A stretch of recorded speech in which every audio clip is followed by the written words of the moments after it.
समाज सेवी श्रीमान राम मनोहर लोहिया जी ने कहा था कि जब ये सड़कें खामोश हो जाएंगी तो ये संसद और विधानसभा आवारा हो जाएगी। इसलिए अपनी जायज मांगों को लेकर के डटे रहना, अपनी जायज मांगों को लेकर के सत्याग्रह करना, ये हमारा अधिकार संविधान ने हमको दिया है और हम लोग बाकायदा इसको पूरे शांतिपूर्ण तरीके से निभा रहे हैं। लेकिन 18 दिन हो गया, आज हम लोगों का खून पसीना बन के निकल रहा है, लेकिन कोई भी सरकारी अधिकारी आज तक हम लोगों की खोज खबर लेने नहीं आया है। ये बहुत दुख और बहुत शर्म की बात है। जब एडवर्टीजमेंट निकला था, आज विज्ञापन को निकले हुए 3 साल हो गया। विज्ञापन में बिल्कुल साफ साफ ये वर्णित किया गया है कि कोटिवार श्रेणीवार मेधा सूची तैयार किया जाएगा। विज्ञापन एक कॉन्ट्रैक्ट टर्म की तरह होता है जो कि साइन किया जाता है कैंडिडेट के द्वारा और इशूइंग अथॉरिटी के द्वारा। हम लोगों ने विज्ञापन साइन किया है, बाकायदा बीएसईडी को उसके लिए फीस भी जमा किया है, तो एक लीगल टेंडर है, एक लीगल डॉक्यूमेंट है। और सुप्रीम कोर्ट का, माननीय सर्वोच्च न्यायालय का ऐसा सैकड़ों जजमेंट है जिसमें बिल्कुल साफ साफ लिखा हुआ है कि खेल होने के बाद या खेल के बीच में खेल का नियम नहीं बदला जा सकता है, ये किसी भी सूरत में नहीं हो सकता है। तो अगर सरकार ये कहती है कि मेरिट और नॉन मेरिट बराबर है, merit is equal to non merit, तो ये बिल्कुल विज्ञापन की शर्त के विरुद्ध है।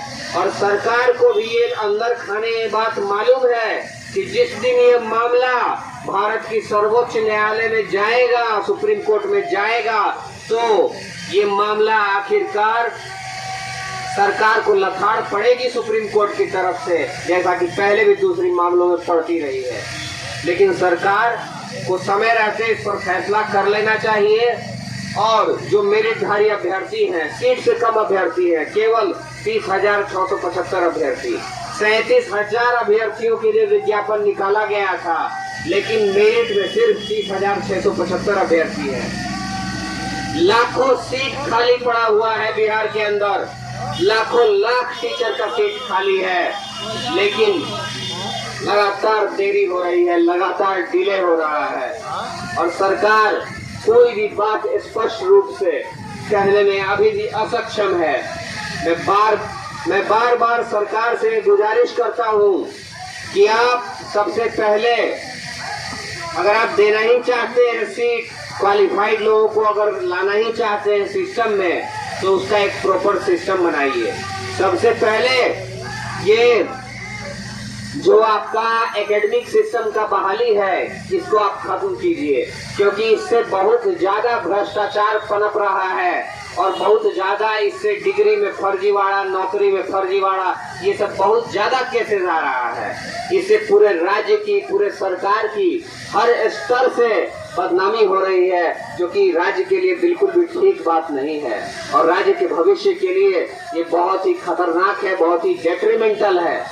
इसलिए ऐसा सिस्टम लागू किया जाए जो कि सबके हित में हो और मेरिट की भी रक्षा हो। इसलिए मैं सरकार से मांग करता हूँ, विनती करता हूँ कि 30,675 अभ्यर्थियों की मांगों पर ध्यान दिया जाए और एस्टेट मार्क्स के आधार पर, एस्टेट अंकों के आधार पर बहाली किया जाए। इससे बाकी जो लोग जो क्वालिफाइड है, जो कुछ नंबरों से पीछे रह गए हैं, और भी बहुत सारी सीट खाली है, उनको भी एकोमोडेट करने में मदद मिलेगा, उनके भी ग्रीवेंसेस एड्रेस हो जाएंगे, उनका भी मामला जो है वो शांत हो जाएगा। हम किसी के विरुद्ध नहीं हैं, हम किसी के करियर को बर्बाद नहीं करना चाहते हैं। हमको टारगेट किया जा रहा है, हम लोगों को टारगेट किया जा रहा है, जो कि बहुत ही दुखद है अपने आप में। और इस प्रकार से विज्ञापन निकाल करके 3 साल का वक्त बर्बाद करके हम लोगों के पास और कोई रास्ता नहीं बचा है। अगर आप मांग नहीं मानिएगा तो अनवरत धरना इसी प्रकार से चलता रहेगा आगे भी। और याद रखिए कि ये बिहार की पुण्य धरती है, अंग्रेजों का छक्का छुड़ा दिया था बिहार की जनता ने, समझ लीजिए। हम लोग किसी के आगे झुके नहीं है, वही खून है, वही जोश है।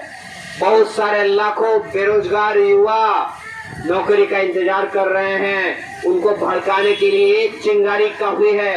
इसलिए हम लोगों के स्वाभिमान को टेस्ट करने का प्रयत्न आप मत कीजिए, ये विनती हम लोग आपसे करते हैं। जल्दी से जल्दी ऑनलाइन सेंट्रलाइज तरीके से एस्टेट अंकों के आधार पर बहाली को सुनिश्चित किया जाए, नहीं तो हम लोग आगामी आने वाला मॉनसून सत्र जो विधानसभा का होने वाला है 24 जून से, उसका हम लोग घेराव करेंगे और सदन में हम लोग बाधा पहुंचाएंगे, सदन हम लोग नहीं चलने देंगे और जरूरत पड़ा तो सदन का हम लोग घेराव करेंगे। और अगर तब भी हम लोगों का मांग नहीं सुना गया, हम लोगों की मांग पे विचार नहीं किया गया, तो हम लोग सभी अभ्यर्थी, मेरिटधारी अभ्यर्थी सैकड़ों हजारों की संख्या में विधानसभा के सामने, शिक्षा मंत्री के आवास के सामने, मुख्यमंत्री आवास के सामने सामूहिक आत्मदाह करेंगे और हम लोग के पास कोई रास्ता नहीं बचा है। अगर मरना ही है तो हम लोग देश के लिए, राज्य के लिए अपना कुर्बानी दे देंगे। जय हिंद, जय भारत।